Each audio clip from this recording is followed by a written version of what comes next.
अस्सलाम वालेकुम, मैं हूँ डॉक्टर मरियम और आज हम लोग एक नई प्रॉब्लम पे बात करेंगे। सीज़न चेंज हो रहा है और जब भी मौसम बदलते हैं, गर्मी से सर्दी आए या सर्दी से गर्मी, तो बहुत सारी वायरल इलनेसेस शुरू हो जाती हैं। आजकल हमारे पास बहुत ज़्यादा केसेस आ रहे हैं मम्स के, इसलिए इसके बारे में बात करना ज़रूरी है ताकि लोग अपना बचाव कर सकें। ये एक वायरल इलनेस है जो कि हवा से फैलती है। जब लोग खांसते हैं, छींकते हैं, बात करते हैं तो उनके मुंह से छोटे छोटे थूक के ज़रात निकलते हैं, उसके अंदर ये वायरस होता है जिसकी वजह से हमें ये बीमारी होती है जिसमें हमारे गाल सूज जाते हैं। ये असल में हमारे थूक के हुदूद में होती है जो कि हमारे कान के सामने इस जगह पे मौजूद होते हैं। एक तरफ भी अफेक्टेड हो सकती है और दूसरी तरफ भी अफेक्टेड हो सकती है। तो ऐसा लगता है कि देखने में बच्चे या बड़े रातों रात जो हैं वो बहुत सेहतमंद हो गए हैं, उनके गाल फूल गए हैं और वो बहुत प्यारे लग रहे हैं, लेकिन ये कोई सेहत नहीं होती, ये दरअसल एक बीमारी है। ये वायरस जिस्म में दाखिल होने के बाद 2 से 3 हफ्ते लगाता है बाहर निकल के आने के लिए, और जब ये बाहर आता है तो इंसान को बुखार, सर दर्द, गर्दन में स्टिफनेस, बहुत थकान होती है, और ऑब्वियसली जब ये हमारे इन ग्लैंड्स पे अफेक्टेड होता है तो ये सूजे हुए होते हैं। ये ग्लैंड्स हमें थूक जब बनाते हैं तो वो हमारे खाने को मिक्स करके नरम करता है ताकि वो आसानी से गले से नीचे चले जाए और डाइजेस्ट हो सके, तो इस वजह से खाना खाने में और थूक निगलने में भी मुश्किल होती है। उसके बाद ये अपना कोर्स इसका होता है 10 दिन 2 हफ्ते का, उसमें यह खुद ब खुद ठीक हो जाता है। स्वेलिंग मोस्टली 5 दिन 1 हफ्ता चलती है। लेकिन इस दौरान में हमें करना क्या है, क्योंकि वायरल इलनेस है, हमारे पास इसका इलाज नहीं है। हम इसे सिर्फ तशखीस कर सकते हैं, इसको पहचान सकते हैं, और इसके खिलाफ हमारे पास बस एहतियाती तदाबीर है। जो सिम्टम्स इससे कॉज हो सकते हैं उसके लिए आपने डॉक्टर से रुजू करना है, और जो कोई वो आपको पेन किलर्स या बुखार की दवाई या एंटी एलर्जीज़ जो कुछ वो देते हैं वो आपने यूज़ करनी है।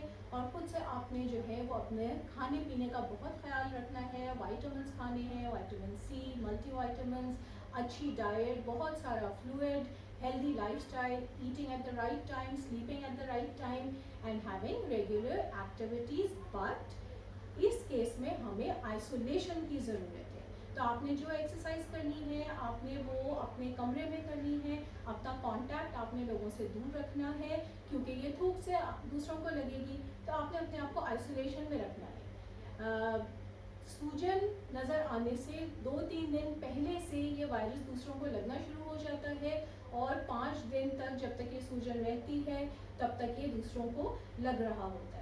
तो इस सारे टाइम पे हमें अपनी सोशल एक्टिविटीज़ बिल्कुल बंद रखनी है। बच्चों ने स्कूल नहीं जाना, ऑफिस गोइंग्स ने ऑफिस नहीं जाना, जो किसी भी पब्लिक डीलिंग जगह पे रहते हैं, काम करते हैं, उन्होंने उन सब जगहों से दूर रहना है।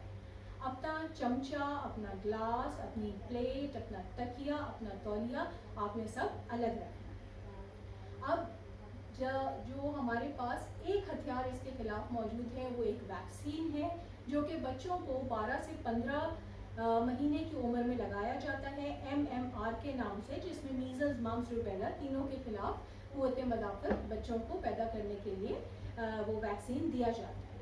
और इसी का दूसरा डोज 4 साल से 6 साल के बच्चों को दिया जाता है। तो प्लीज़ मेक श्योर कि सबके बच्चों को ये लगा हुआ हो। अगर नहीं लगा हुआ है तो उसको प्लीज़ लगवाइए, और बड़ों में भी अगर ज़रूरत पड़े तो लगाना पड़ता है, क्योंकि बच्चों में तो ये जल्द ठीक हो जाता है।